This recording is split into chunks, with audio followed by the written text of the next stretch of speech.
Hello hi welcome to Aadya media. ఈరోజు మనతో పాటు ఉన్న గెస్ట్ ఇమ్మటి రాంబాబు గారు. ఆయనతో మాట్లాడతాం. హలో సార్, నమస్తే. నమస్తే అండి. ఏంటి సార్, మన రేణు దేశాయ్ గారు నిన్న ఒక చిన్న వీడియో వదిలేరు, దాని గురించి ఏంటి సార్? దాన్ని చిన్న వీడియో అంటారు. ఆవిడ లక్ష్మీదేవి, ఆవిడ పెద్ద బాంబు వేశారు, వెరసి లక్ష్మీ బాంబులాగా పనిచేసింది. ఎంత హృదయ వైశాల్యం ఉందంటే ఆవిడకి నిజంగా ఇట్లాంటి సమయంలో అమ్ముడుపోతారు చాలామంది. అంటే 1 కోటి లేదా 10 కోట్లు లేదా 50 కోట్లు లేదా 100 కోట్లు. ఏదో కథానాయకుడి సినిమాలో నాగభూషణం డైలాగ్ లాగా ప్రతి మనిషికి ఒకటి రేట్ ఒకటి ఉంటుందన్నమాట. ఆ రేట్ ఇచ్చి కొనుక్కోవడానికి వైసీపీ పార్టీ వల్ల ఆవిడింటి చుట్టూ కుక్కల్లా తిరిగినప్పుడు కూడా లెక్క చేయకుండా సరిగ్గా సమయం వచ్చినప్పుడు అసలు పవన్ కళ్యాణ్ గురించి మాట్లాడే అర్హత మీకు ఎక్కడిది? పవన్ కళ్యాణ్ భార్యల గురించి మాట్లాడే అర్హత మీకు ఎక్కడిది? మీరు రాజకీయాలు చూసుకోండి, అంతేగాని ఇంట్లో ఉన్న ఆడవాళ్ళని బయటికి లాగడం ఎందుకు, పిల్లల్ని బయటికి లాగడం ఎందుకు? ఈసారి కానీ అలా పవన్ కళ్యాణ్ తాలూకు వ్యక్తిగత విషయాల్లోకి జోక్యం చేసుకుంటే మాత్రం మర్యాదగా ఉండదు, ఖబర్దార్ అని చెప్పింది మాట. సో ఇది రాజకీయ వర్గాల్లో పెద్ద సంచలనం రేపింది మాట. తర్వాత ఈ ఒక్క రేణు దేశాయ్ మాటతో పవన్ కళ్యాణ్ అగ్నిలో ముంచి బయటికి తీస్తారన్నమాట, పుటం పెట్టి. అలాగ అగ్ని పునీతుడైపోయాడు మాట.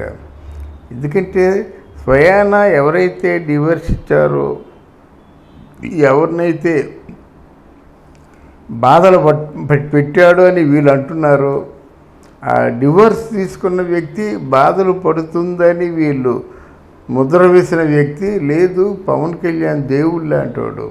ఆయన పదవులు ఆశించాడు, డబ్బు ఆశించాడు, కుటుంబాన్ని కూడా దృష్టిలో పెట్టుకోడు, నిరంతరం ప్రజాసేవ చేయడం కోసమే ఆలోచిస్తాడు.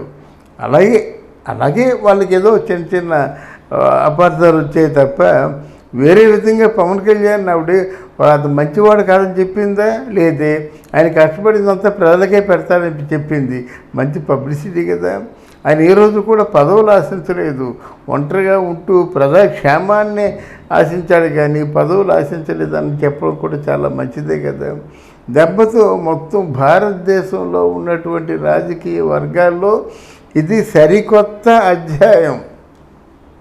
ఎవ్వరు కూడా ఆఖరికి దేశానికి ప్రధానమంత్రి అయితే ప్రధానమంత్రి తాలూకు అంటే ధర్మపత్ని కూడా ఇలా మాట్లాడలేదు. ఏదో మాట్లాడింది, అభిప్రాయ భేదాలనే ఫోకస్ చేసింది. కానీ వీళ్ళలో ఉన్న గొప్పతనాన్ని, ఈయన ఎవరి కోసం పుట్టాడంటే ప్రజల కోసం పుట్టాడు, ప్రజల కోసం ఆలోచిస్తాడు, పదవుల కోసం ఆలోచించడు, డబ్బు కోసం ఆలోచించడు, ఇల్లు వాకిలి మర్చిపోతాడు, పిల్లల్ని మర్చిపోతాడు, ప్రజలకి నిరంతరం ఏదో ఉపకారం చేయడం కోసం, బాధలు పడుతున్న వారి దగ్గరికి వెళ్ళి వాళ్ళ బాధలు తీర్చడం కోసం, దీనికోసమే మాత్రమే ఆలోచిస్తాడని రేణు దేశాయ్ చెప్పడం హెడ్స్ ఆఫ్ రేణు దేశాయ్. మహిళా లోకం నిన్ను చూసి గర్విస్తుందమ్మా. డెఫినెట్గా నాకు ఎంత ఆనందంగా అనిపించిందంటే, ఆవిడ కనిపిస్తే ఆవిడ పాదాలకి నమస్కారం చేసినప్పుడు కూడా తప్పు కాదు. అంటే ఇది సరికొత్త అధ్యాయం. అంటే కక్షలు, కార్పణ్యాలు, పగలు, ప్రతీకారాలు తీసి పక్కన పెట్టినట్టయితే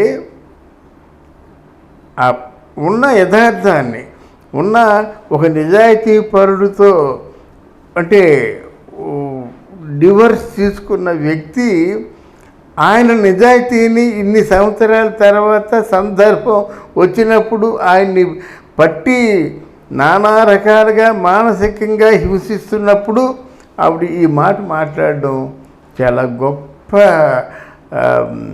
మలుపు. అది మరి ఆయన పవన్ కళ్యాణ్ ఏ విధంగా తన రుణం తీర్చుకుంటాడో మనకి తెలియదు. కానీ ఇటు జనసేన పార్టీలో ఉన్నటువంటి జన సైనికులకు కానీ వీర మహిళలకు కానీ కొండంత అండగా ఉంది. ఎవరు? మన రేణు దేశాయ్ గారు. తర్వాత ఈయన కూడా తక్కువవాడు కాదు. అఖీరానందన్ కామ్గా ఉంటాడు, కానీ ఎక్కడో వాళ్ళ నాన్నగారిలో ఉన్నటువంటి ఆ హోలీ స్పిరిట్ ఈయనలో కూడా ఉందనిపిస్తుంది అన్నమాట. మాట్లాడు చేతల్లోనే ఎప్పుడు రామ్ చరణ్తో ఉంటాడు, ఎప్పుడు చిరంజీవితో ఉంటాడు, ఎప్పుడు సురేఖంతో ఉంటాడు, ఎప్పుడు నాన్నమ్మతో ఉంటాడు. ఎంత మంచి తీయని జ్ఞాపకాలండి ఇవన్నీ. అంతే మా అమ్మని ఏదో డివోర్స్ ఇచ్చారు కదా, వీళ్ళకి మాకు సంబంధం ఏమిటి అనుకోలేదు కదా.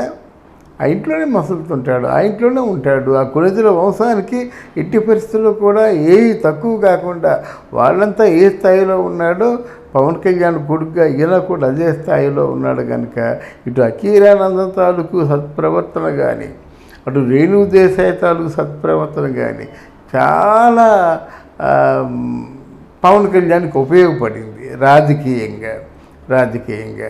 ఈరోజు నిజంగా ఆ వైజాగ్లో వెళ్ళేసరికి రెడ్ కార్పెట్ వెల్కమ్లు.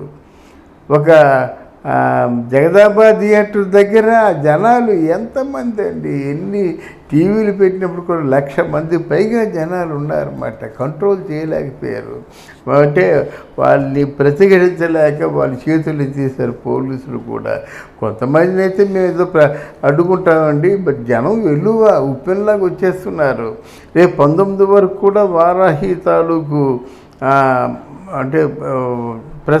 ప్రచారం ఉంటుంది, వారాహి యాత్ర ఉంటుంది గనుక దీన్ని ఆపగలిగే శక్తి సామర్థ్యాలు ఎవరికీ లేవు అన్నమాట.